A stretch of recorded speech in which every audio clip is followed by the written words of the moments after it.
Bismillahirrahmanirrahim. Assalamualaikum warahmatullahi wabarakatuh. Alhamdulillahirabbil alamin. Wassalatu wassalamu ala rasulina wa nabiyina Muhammadin wa ala alihi wa ashabihi wa man tabi'ahum bi ihsan ila yaumiddin. Amma ba'd. Kaum muslimin wal muslimat jamaah salat maghrib rahimani wa rahimakumullah. Alhamdulillah, kembali pada malam hari ini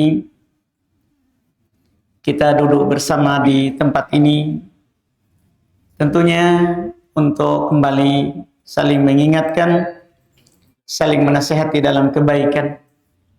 Pada malam hari ini kita melanjutkan bagian kedua, rahasia amal diterima oleh Allah, ikhlas karenanya. Yaitu pada malam hari ini kita akan bahas dua syarat diterimanya amal dan syarah penjelasan ringkas tentang hadits innamal a'malu binniyat. Hadits tentang amalan itu tergantung niatnya. Alhamdulillah, di pertemuan perdana sebelumnya kita telah mengetahui bahwa rahasia terbesar diterimanya amalan adalah ikhlas.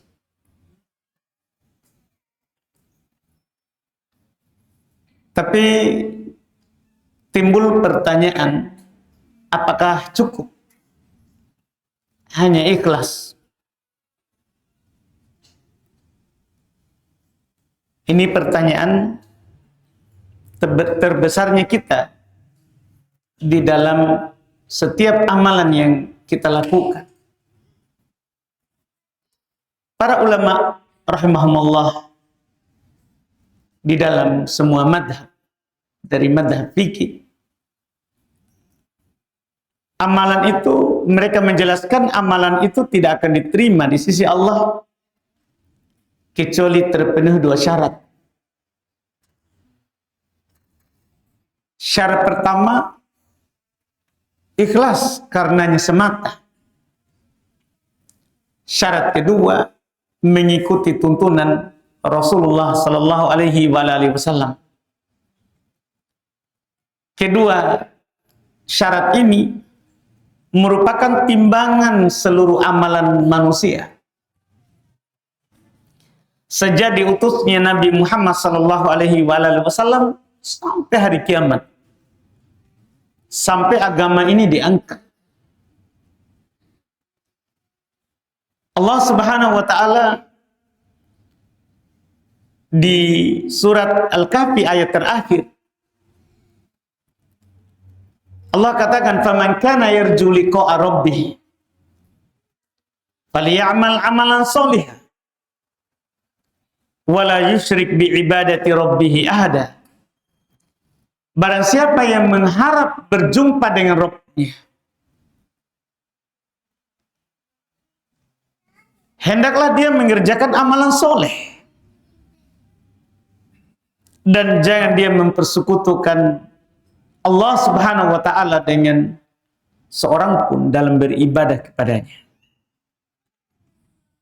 Para ulama seperti Ibnu Katsir, salah seorang ulama tafsir dari kalangan Syafi'iyah, beliau menjelaskan ayat ini adalah merupakan landasan dasar akan diterimanya amalan. Itu beliau katakan harus ada dua syarat yang terpenuhi. Yang pertama, khalisun lillah, ikhlas karena Allah. Yang kedua, muwafiqun li syariati Rasulillah, sesuai dengan syariat Rasulullah sallallahu alaihi wasallam.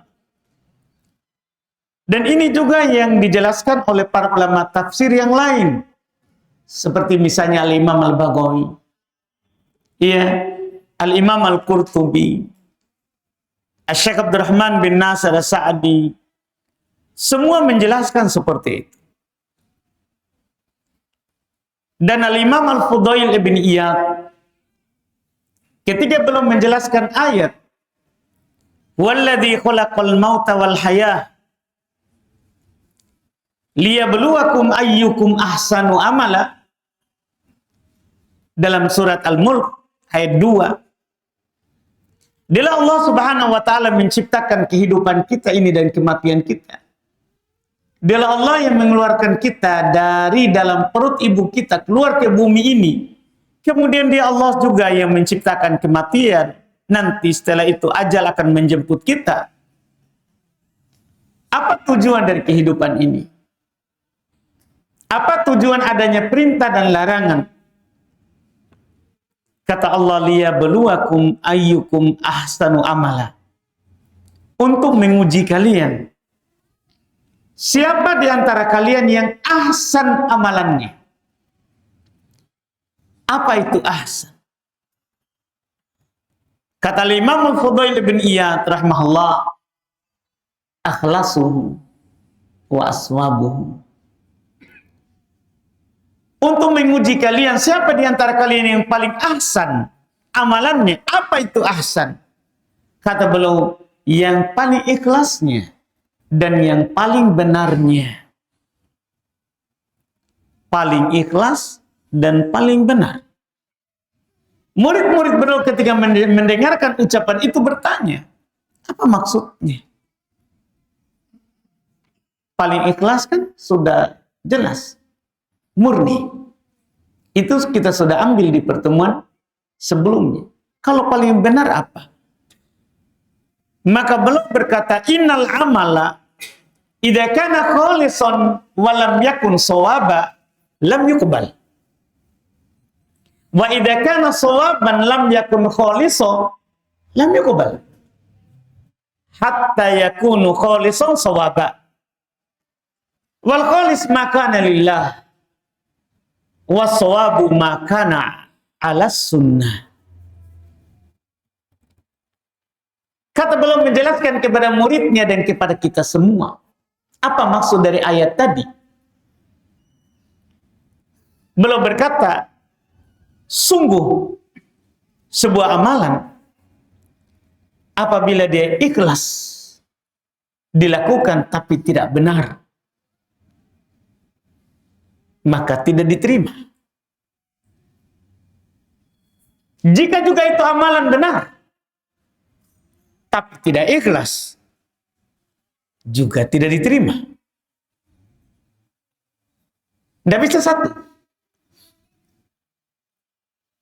Amalan, kata beliau, akan diterima oleh Allah apabila ikhlas karena Allah. Itu syarat pertama. Dan benar sesuai sunnah, sesuai perintah Nabi. Wal khalis makana lillah. Ikhlas itu adalah apa yang kita lakukan karena Allah.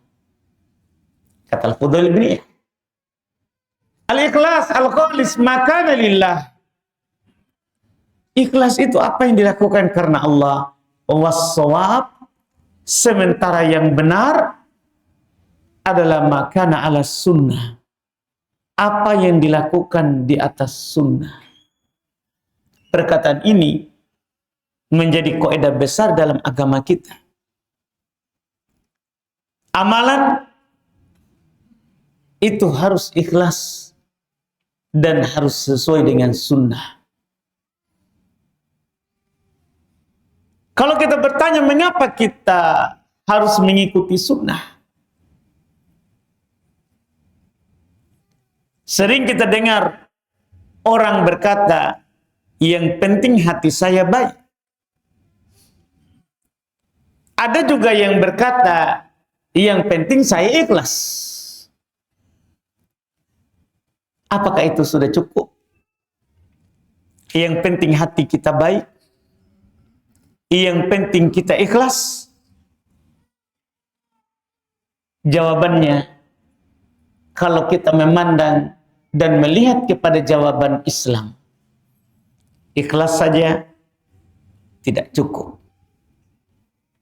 Harus benar caranya. Karena di agama ini dibangun di atas wahyu, bukan di atas perasaan.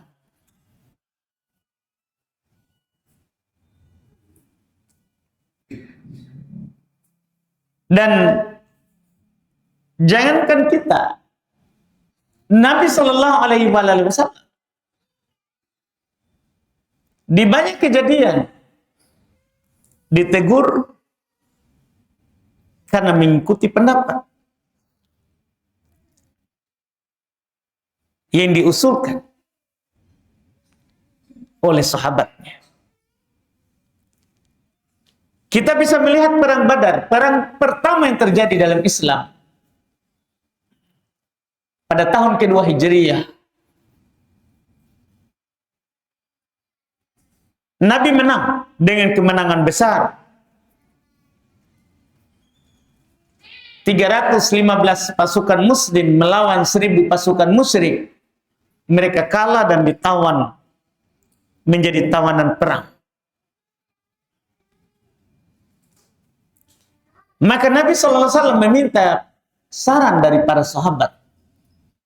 Meminta kepada Ali, kepada Umar, kepada Abu Bakar. Gimana nih tawanan? Maka Umar mengatakan, penggal semua leher nih. Iya.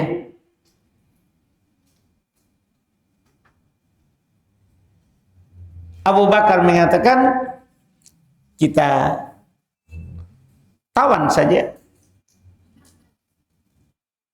Kalau ada tawanan muslim, kita tukar dengan tawanan kita ini. Jadikan saja dia budak menjadi tawanan kita. Maka Nabi menerima pendapat itu. Turun teguran Quran. Tidak pantas Nabi memiliki tawanan. Ini Nabi. Turun teguran. Iya. Demikian pula kejadian-kejadian lain yang para sahabat melakukan di zaman Nabi sesuatu yang mereka anggap baik. Tapi karena tidak cocok dengan wahyu, ditegur oleh Nabi. Ada sahabat yang mau fokus ibadah, tidak mau menikah. Ada sahabat yang mau fokus sholat malam, tidak mau tidur. Ada sahabat yang mau fokus berpuasa, tidak berbuka, setiap hari berpuasa. Ini kan baik. Nabi Sallallahu Alaihi Wasallam naik mimbar, menegurnya dengan keras, dan belum berkata di atas mimbar, inilah syakum lillah. Saya ini adalah orang yang paling takut kepada Allah daripada kalian.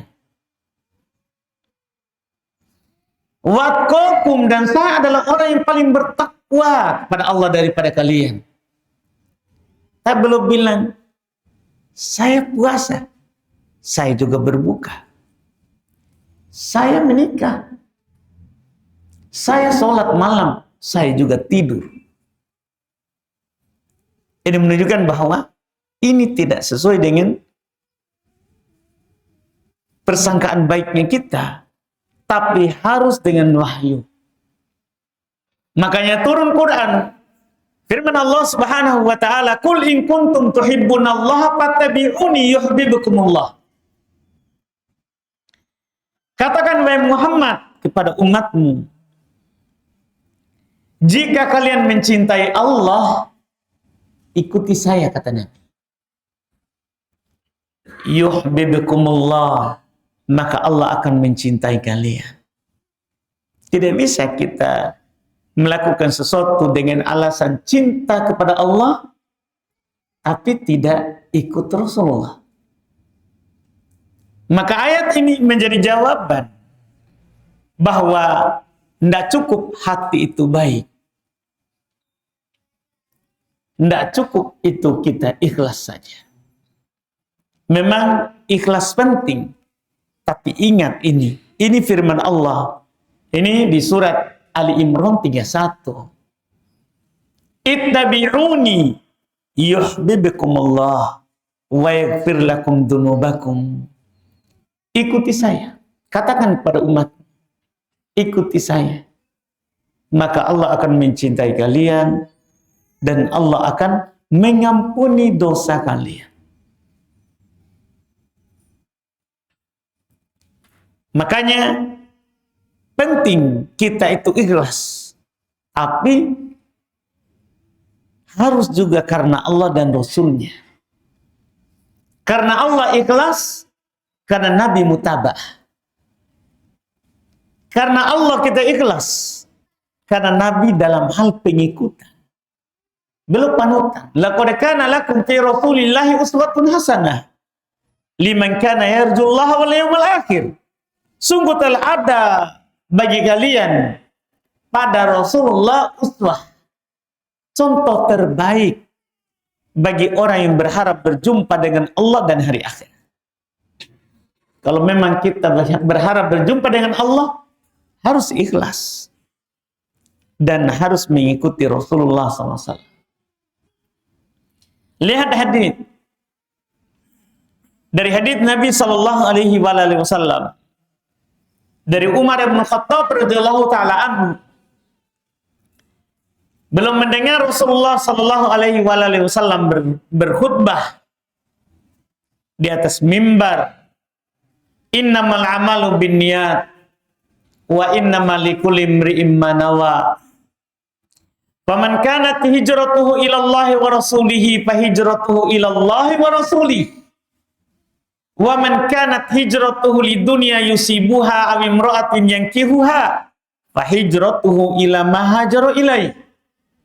Perhatikan hadis ini. Awalnya kata Nabi, sungguh amalan itu tergantung niat. Dan setiap orang hanya akan mendapatkan apa yang dia niatkan. Contoh, siapa yang hijrahnya karena Allah dan Rasulnya? Dua disebut.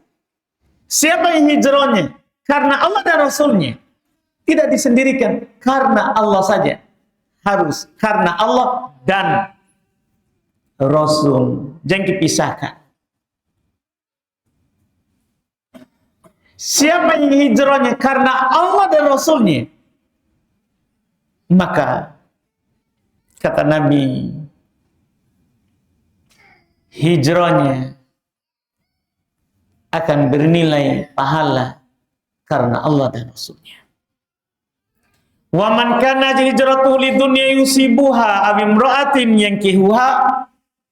Barang siapa yang berhijrah karena dunia yang ingin dia peroleh atau wanita yang ingin ia nikahi, maka hijrahnya hanya kepada apa yang dia tuju. Tergantung niat. Tergantung niat. Ini hadis pertama dalam Sahih Bukhari. Iya, Al-Hafidz Ibnu Hajar, salah seorang ulama Syafi'iyah, belum menjelaskan bahwa Imam Al-Bukhari memulai hadis ini, memulai kitabnya Sahih Bukhari dengan hadis ini untuk mengingatkan setiap dari kita bahwa dalam setiap apapun yang kita lakukan harus memperbaiki niat. Tanpa ikhlas, maka apapun yang kita lakukan tidak akan ada berkahnya. Kita berdakwah, bersedekah, mengajar, belajar, membangun masjid, sholat, puasa, zakat, haji, apapun yang kita lakukan berupa kebaikan, tidak ada berkahnya, tidak ada nilainya. Apapun. Kata Imam Syafi'i rahimahullah, yadkhulu hadzal hadits fi 70 baban min al-fiqh. hadis yang baru saja kita baca kata Imam Syafi'i masuk dalam 70 bab fikih.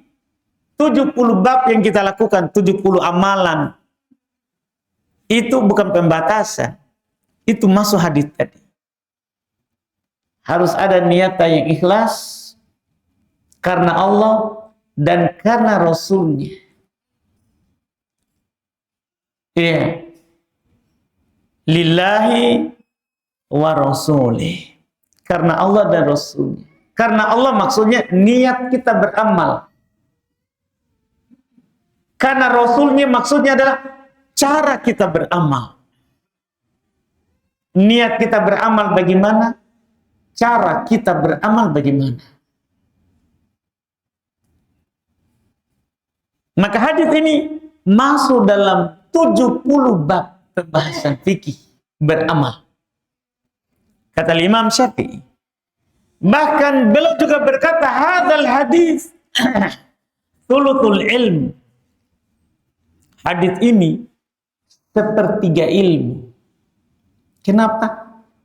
Karena ilmu itu kan membahas hati, lisan, anggota badan. 3 aja. Kalau kita membahas amalan, amalan hati, amalan lisan, dan amalan anggota badan. Nah hadis ini hati. Berarti sepertiga. Hadis ini sepertiganya ilmu. Sepertiganya. Sisa setelahnya kita perbaiki lisan, kita perbaiki amalan anggota badan. Iya. Ini kata Imam Asy-Syafi'i rahimahullah. Maka niat menentukan amalan. Tapi ini belum tentu amalan diterima karenanya. Kita butuh memenuhi syarat kedua. Mutaba'ah li Rasulillah. Mengikuti Rasulullah sallallahu alaihi wasallam. Bisa saja di antara kita ini sama-sama melakukan pekerjaan yang sama. Sama-sama berdiri di shaf pertama. Sama-sama membaca Al-Quran. Sama-sama bersedekah. Sama-sama duduk belajar. Iya. Namun di sisi Allah nilainya itu bisa berbeda. Yang membedakan apa? Niat yang berbeda. Satu mencari ridha Allah. Satu ujian manusia. Tentunya akan berbeda. Iya. Satu ikhlas. Tapi tidak sama dengan yang Rasulullah ajarkan. Tentunya akan berbeda. Ada orang sholat. Ikhlas. Tapi tidak seperti yang Nabi ajarkan. Tentunya berbeda. Dengan yang satu, ikhlas. Dan sesuai dengan yang Nabi jelaskan. Nabi SAW tentang sholat misalnya. Belum katakan sallu kama ra'aitumuni usolli. Salatlah kalian seperti kalian melihat saya salat. Sekarang tentunya kita tidak pernah melihat Nabi salat. Tapi Nabi apapun yang beliau lakukan sudah dinukil kepada kita. Mulai dari angkat tangan, bertakbir sampai salam. Sampai salam. Apa buktinya bahwa salat itu tidak cukup ikhlas, harus ikut Nabi? Pernah terjadi di masa Nabi. Ada orang masuk masjid sholat. Setelah sholat dia datang, hadits Bukhari Muslim dari Abu Hurairah. Setelah sholat dia datang kepada Nabi salam. Kepada Nabi. Nabi bilang kepadanya, irji' fasolli fa innaka lam tusolli. Kembali ulang sholatmu, kamu belum sholat. Bayangkan, sudah dia sholat, Tapi disuruh kembali, kamu belum sholat. Kembalilah. Akhirnya dia sholat kedua kali. Setelah sholat, dia kembali lagi kepada Nabi. Tetap Nabi katakan, irji' fa sholli fa innaka lam tusolli. Kembali sholat, sungguh kamu belum sholat. Sholat lagi. Ketiga kalinya. Setelah sholat yang ketiga kalinya, dia datang lagi kepada Nabi SAW. Ucapan Nabi tetap sama. Akhirnya dia bilang, ya Rasulullah, ma uhsin ghairu hada. Saya tidak bisa lagi lebih bagus daripada ini. Inilah yang terbaik yang saya lakukan. Fa'alimni. Ajarkan saya. Maka Nabi mengajarkan kepadanya sholat. Idza qumta ila sholati fa ahsinul wudu. Jika kamu mau melakukan sholat, perbaiki wudu'mu. Diajarkan dari wudu. Perbaiki wudu. Nabi tidak bilang berwudu, enggak. Perbaiki wudu. Dan Nabi sudah pernah mencontohkan bagaimana wudu itu yang baik. Mulai dari cuci kedua telapak tangan sampai mencuci kaki. Iya. Diajarkan, tsumma istaqbilil qiblah, kemudian kamu hadap kiblat, tsumma kabbir, kemudian takbir. Diajarkan. Baru dia sholat. Dianggap. Berarti tidak cukup kita itu ikhlas. Harus kita belajar bagaimana Nabi sholat. Ini yang membedakan kita dengan orang lain. Kita belajar supaya kita ikhlas dan kita belajar supaya kita bisa melakukannya seperti yang Nabi lakukan. Kalau kita seperti ini, maka biar amalan dunia, pekerjaan dunia bisa menjadi pahala. Ini keindahan Islam. Perkara mubah dapat berubah menjadi ibadah apabila diniatkan karena Allah dan Rasulnya. Kita bekerja misalnya mencari nafkah, agar keluarga tidak meminta-minta. Kita bekerja misalnya supaya kita bisa makan, agar kuat beribadah. Kita tidur agar bisa bangun tahajud. Seperti yang Nabi lakukan.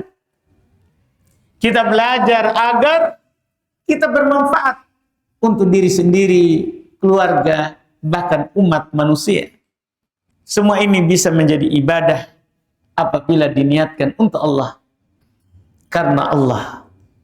Juga karena Rasulnya. Mengikuti jejaknya. Sebaliknya, ibadah pun jangankan dunia, ibadah pun bisa berubah menjadi dosa apabila niatnya ria. Biar kita ikuti ajakan Rasul untuk bersedekah, ikuti Rasul sholat, ikuti Rasul berwudu, ikuti Rasul berpuasa, berhaji, berzakat, bersedekah. Tapi kita ria, ya batal. Karena Allah melihat hati kita. Kata Nabi SAW, Inna Allah la yandur ila suwarikum, wala ila amwalikum, walaki yandur ila qulubikum wa a'malikum. Sesungguhnya Allah tidak melihat kepada rupa kalian. Allah tidak melihat kepada harta kalian. Akan tetapi Allah melihat kepada hati kalian dan amalan kalian. Coba perhatikan itu ucapan Nabi. Melihat kepada hati dan amalan. Apa yang duluan dilihat? Hati, baru amalan. Dua-duanya dilihat. Tapi hati dulu, baru amalan dilihat. Banyak orang memperhatikan bagaimana amalannya. Dia tidak memperhatikan hatinya. Iya, ada juga orang memperhatikan hatinya, tapi tidak memperhatikan amalannya. Dua-duanya harus. Dia dua-duanya. Allah melihat kepada hati kalian, niatnya, dan amalan kalian, bagaimana mutabahnya. Ini dua.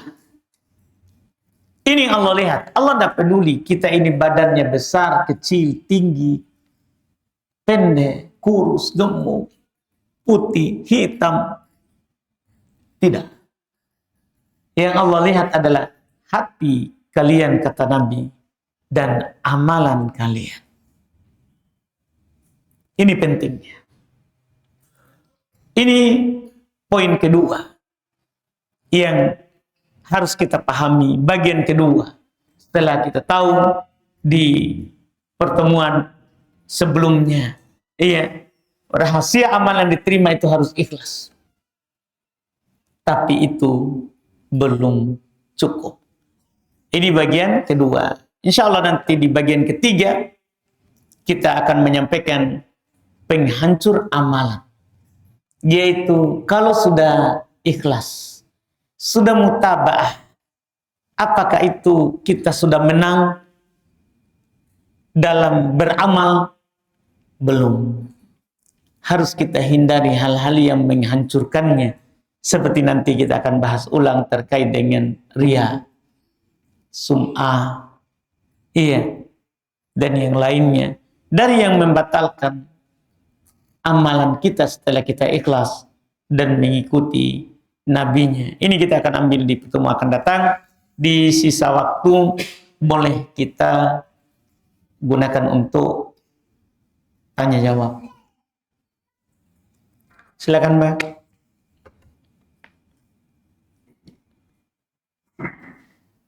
Kita masih ada waktu sekitar 8 menit bertanya. Itu ada di belakang, Mbak.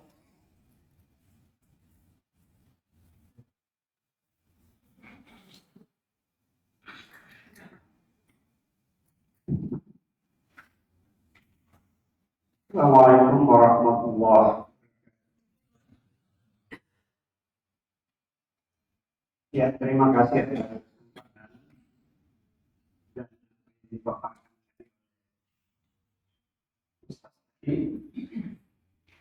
Bagus, tapi saya menganggap bahwa dalam tataran ya, karena ketika kita berbicara itu persoalan nafsu. Ikhlas dan tidak ikhlasnya seseorang itu kan tergantung kepada masing-masing individu. Nah, sehingga saya mengatakan tadi penjelasan yang terkait dengan ikhlas itu normatif saja. Mestinya yang dijelaskan bagaimana kita menjadikan seperti apa. Nah, seperti juga dicontohkan Rasulullah, karena memang harus Allah dan Rasul. Artinya apa yang dicontohkan Nabi memang sesuatu yang real dalam konteks ikuti apa yang seperti yang dilakukan salat agama seperti yang itu memang karena memang kalau kita mengkaji di dalam Al-Quran dan saya mau berpendapat bahwa itu antara 70 sampai 80% isi Al-Quran itu adalah bentuknya adalah dakwah hak. Contoh-contoh dan kisah-kisah ada dakwah kisah itu hanya sekitar 20 sampai 25%. Nah, karena itu ada bagusnya ketika menjelaskan sesuatu masyarakat Indonesia itu berislam Islam itu umumnya, sehingga apa yang dilakukan oleh orang tua kita jangan begitu. Apa yang dilakukan kita sudah anggap bahwa nah, pada apa yang kita lakukan belum tentu, karena tadi kalau saya kaitkan dengan konteks keilmuan, innamal a'malu binniyat sama dalam konteks itu adalah planning, perencanaan. Nah, implementasinya seperti apa? Ini yang kadang banyak orang tidak tahu. Maka ketika kita sudah membuat perencanaan innamal a'malu binniyat, maka tentu dan implementasinya harus tepat. Seperti apa sehingga innamal a'malu itu bisa terimplementasi dan bernilai ibadah? Ya. Nah, sama dengan ketika kita mau mendirikan sholat. Selemah-lemahnya orang mau sholat, itu yang masih mengucapkan ucapan-ucapan itu keluar dari mulut. Usolli sunat, usolli fardu. Itu kan, tapi yang paling dalam itu adalah ketika itu dilawaskan di dalam hati dengan niat yang sungguh-sungguh. Nah ini kan yang sulit. Nggak mungkin kita memberikan contoh-contoh bagaimana kita bisa menuju ke sana sehingga masyarakat dalam konteks pembelajaran Islam itu Islam keturunan yang saya katakan bisa betul-betul terimplementasi. Maka ketika kita sholat itu betul-betul apa yang disebut dengan khusyuk. Nah ini yang penting.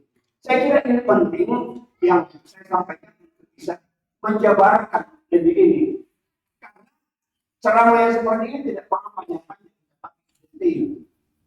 Singkat dan detail itu jauh lebih bermakna ketimbang panjang, tapi sampai ke ujung kita tidak mengerti apa yang meraihnya itu. Saya kira itu saja. Terima kasih. Assalamualaikum warahmatullahi wabarakatuh. Waalaikumsalam warahmatullahi wabarakatuh. Baik Pak, terima kasih banyak. Jadi perlu Bapak ketahui sebenarnya saya ini kan baru 2 kali ini masuk Pak. Jadi sebagian yang Bapak minta saya sudah sampaikan di pertemuan perdana. Kemudian saya sambung sekarang dan saya sudah bilang dari awal bahwa sebenarnya saya butuh untuk tahap awal ini Pak.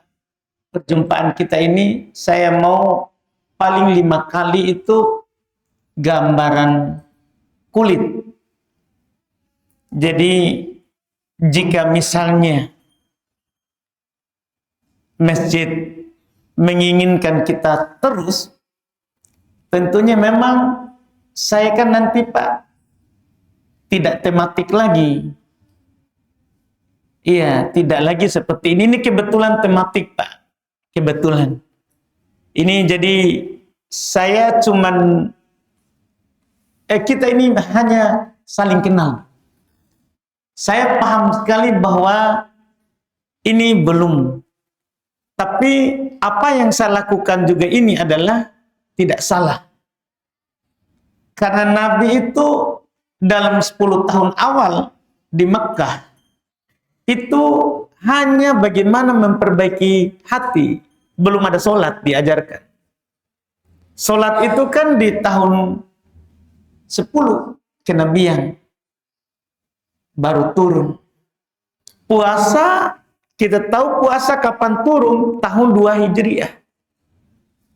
Tahun 2 Hijriah. Artinya sudah 15 tahun Nabi diutus. Baru turun puasa.